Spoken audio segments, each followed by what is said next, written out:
Good day everyone. In this video I'm going to explain how I did a financial feasibility model for my client who plans to move from here two-bedroom apartment, and he has three options, which are long-term rent out with renewal of contracts that are based on yearly basis, a short-term rentals through platforms such as Airbnb, or to sell the apartment then invest the cash in a unity trust such as Alan Gray for 5 years. The short-term rental was the best option after the model was done with the net present value of 3,361. The following assumptions were made when doing the model. That is, the property growth was to increase at the rate provided by historic data. Pretty much everything that had historic data was modeled with the growth rate rather than inflation, because that data has inflation rates incorporated in them. Uh, Another assumption was that the political and financial market environment is to stay stable for the 5-year horizon, and then the agent commissions are to charge some commission for rent outs and sales, which is 6.5%. The following calculations were done for the incomes. 800 Rand was factored in for the period of 2019 to 2023. Because the client chose to make a renovation of 35,000. Then this data 2014 to 2018 was historical data that was given, and we used that to get a growth rate or change rate. Then rates and levies for rent outs were given from 2014 to 2018, and calculations were done to get the totals, then to get the average increase. Then from that average increase we got projections for 2019 to 23. Again, important to say is that inflation was not incorporated in this because the historical data already incorporates inflation, so the growth rate is enough to calculate the projections. The first option of long-term rent out, this said expenses of 57,000 Rand. Since the client chose to make the flooring, here's the calculation why I made the client do the flooring. Is because there is a gain of 1,000 Rand 391 if the client does the flooring. Of course, this was made at a prime rate of 10%. Then also the client was to pay to do the 5,000 stove fixing, which is because it's less costly to pay 5,000 now than after 2 years with increments of 1.2%. The property value calculations were done, and the growth rate was 5.2%. Annual expenses were done with maintenance, with maintenance being 1% of the property value per annual, on annual basis. And then on the right hand side we got the totals, and commissions for agents were at 6.5% for income every year. I mean, your salary was supposed to increase at 7%, but then the tax only accounts for 4% increment. So these were the calculations for the taxable 4% increment, and of course inflation was incorporated in these salaries and the tax brackets provided by SARS, which means our client was to be taxed at a tax rate of 41%. The client also had an option to either refinance or make a personal loan, and the option was to take a personal loan with an effective rate of 8.5%. This was taken from ABSA data, which means very low annual payments of 15,000, and an amount of 60,000. Of course, this is just to cover the expenses of 57,000.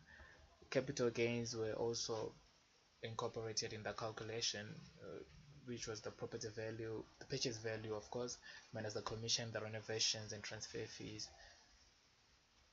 Important also is the costs related to selling, since the client is to sell the house after the 5-year period.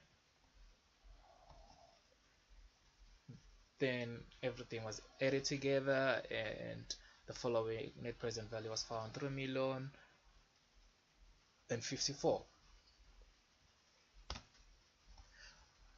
Option 2 is pretty much the same with option 1 and everything else of the calculations as well, except that it is finishing a decoration of 50,000, which increased the initial expenses to 72,000.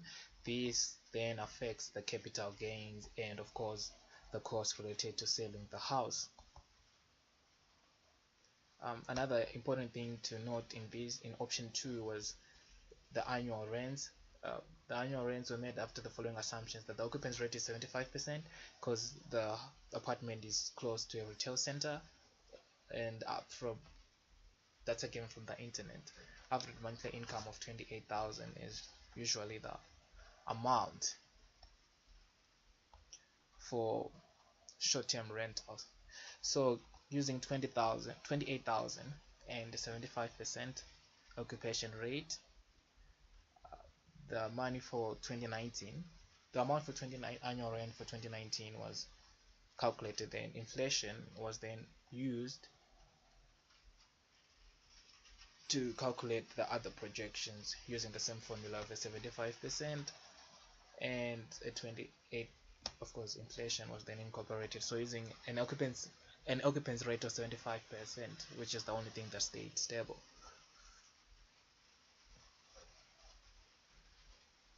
After that was done, everything was then incorporated in the cash flows, and an NPV of 3,361,078 was found. Option 3, which is to sell and invest, they had less expenses, initial expenses, which only included the plumbing and the other expenses involved in selling a house. So after selling the house, should have 839,600 to invest. And the chosen unit trust to invest was Allen Gray, which for a period of 5 years and the rate of return of 13%. That was gotten through research, and advisor fees of 1% charged it returns at 1%. An important calculation here was the taxable returns of the investment returns. So what I did here was to calculate the growth after every year, the growth or the interest. Of course, this is the growth plus the money that was initially put in. So to calculate the taxable returns, I had to make another table and calculate the money that should be taxable by the government, and to subtract the advisor 1% fee from the returns. Of course, there was no loan in this, and the expenses, of course, they also changed the capital gain amount. And after that, everything was put in the cash flow to calculate the taxable amounts, and an NPV of 2,652,952 was found, which is the lowest of them all. Now the summary. So I did a little bit of analysis to see how sensitive the model is to different values of the MA, and what I found is option 2 is the best option, but then when we incorporate my values into play, if they get high, option 2 is still the best one, but then with lower margins. And if we put risk factors into play, option 1 becomes the best option and the safest option to invest in, but with a very, very low margin as well. As you can see here, the difference between option 1 and option 2 is very, very low.